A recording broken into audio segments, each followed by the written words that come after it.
Hello बच्चों, let's read the question. Two masses m1 and m2 are connected by a light rod and the system is slipping down a rough incline of angle theta with the horizontal. The frictional coefficient at both the contact is mu. So find the acceleration of the system and the force by the rod on one of the blocks. So for that first we will draw the diagram. ठीक है, देखिए तो ये है एक rough inclined plane and the plane is inclined by an angle theta. So theta is the angle of inclination with the horizontal. ठीक है, तो इस इंक्लाइंड प्लेन के ऊपर क्या है, दो मासेस है. देखिए m1 m2, ये दो masses they are connected by a light rod. तो ये एक लाइट रॉड से देखिए ऐसे कनेक्टेड है. ठीक है, तो अब देखिए now we have to consider m1 and m2 as two point masses to draw the free body diagram. अब हम ये दो masses का free body diagram draw करेंगे. ठीक है, देखिए तो मान लीजिए this is the point mass for m2. So what will be the direction of its weight, that is m2g.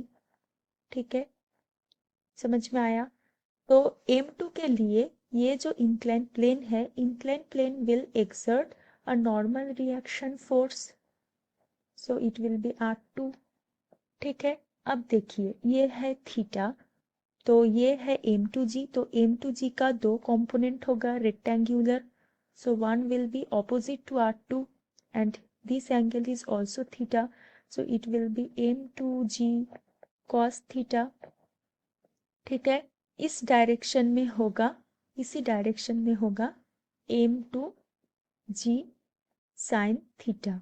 ठीक है, हो गया.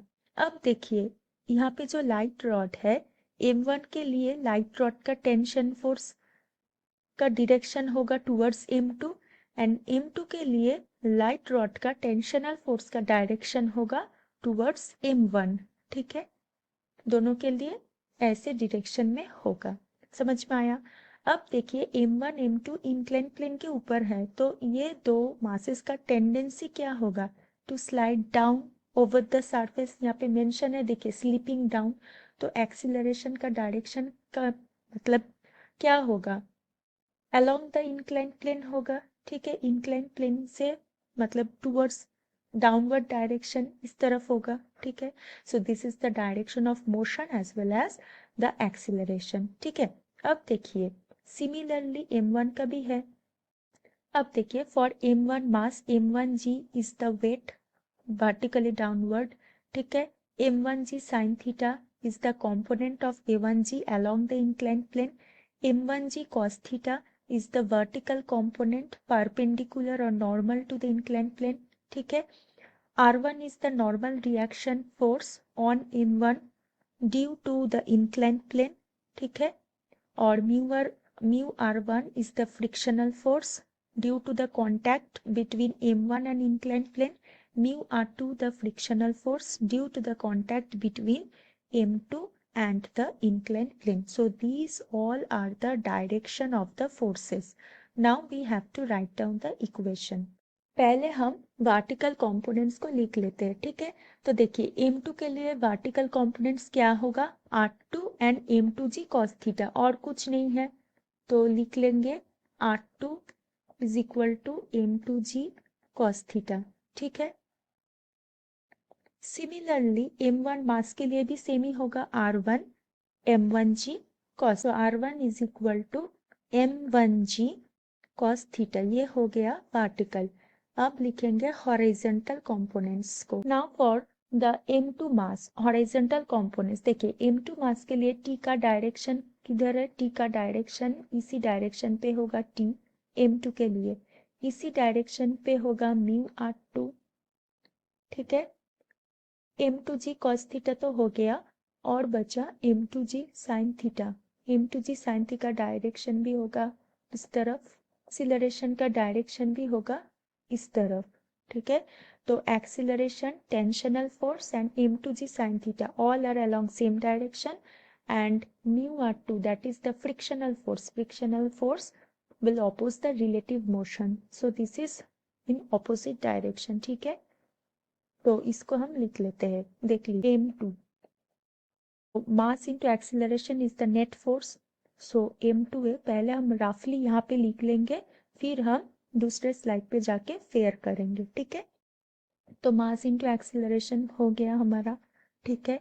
तो ये स्लाइड डाउन हुआ, दैट मीन्स इसका इधर का डायरेक्शन ये वाला इफेक्ट ज्यादातर होगा, ठीक है। तो t plus m2g sine theta minus frictional force mu r2, ये वाला हम लिख लेंगे।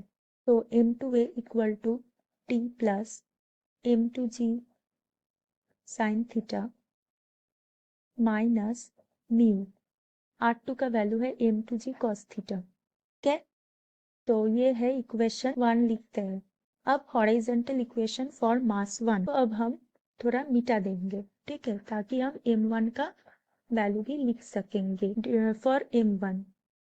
m1 के लिए क्या है, m1 के लिए भी एक्सीलरेशन इस डायरेक्शन में है, m1g साइन थीटा इस डायरेक्शन में है, t का डायरेक्शन ऑपोजिट है, फ्रिक्शन का डायरेक्शन भी म्यू r1 ऑपोजिट डायरेक्शन में है, ठीक है। और एक्सीलरेशन हो गया m1g sine theta t mu r1 सब हो गया। तो m1 है मास इनटू एक्सीलरेशन, ठीक है। यहाँ पे m1g साइन थीटा इसका इफेक्ट ज्यादा होगा, minus t minus mu r1, ठीक है। तो हम लिख लेते हैं। अब देखिए, if now we will add these two equations, equation 1 and equation 2, what we will get, okay, see, a will be common, m1 plus m2 within bracket, add करने से हमको क्या हो, मतलब क्या मिलेगा, इक्वेशन देख लेते हैं। तो acceleration a we will take it as common, so within bracket m1 plus m2 will be there, okay. So this is for the left hand side, and for the right hand side, if we add equation 1 and 2, so we can see that t and t, they will cancel out, t and minus t is there, right. So m2g sin theta, m1g sin theta, they will be added, m1 plus m2 g sin theta, right. And then minus mu m2g cos theta minus mu m1g cos theta, again they will be added, so we will take common minus mu g cos theta, okay. So now we will find out the equation for the acceleration. So m1 plus m2 we can take it as common, so we will get g sin theta, and we will cancel, we can also cancel out m1 plus m2 from both the sides, okay, as it's a common factor. So g sin theta can take also g common, okay. So sin theta minus mu cos theta, g sin theta minus mu cos theta is coming. So this is the expression for the acceleration. And also we have to find out the tensional force, that is the force on the rod, that will be T. So we can get from any one equation. So we will write it. This equation, if we write m2a equal to T plus m2g sin theta minus mu m2g cos. So this is the force, value of the force, expression of the. So I hope you understand it well. All the best.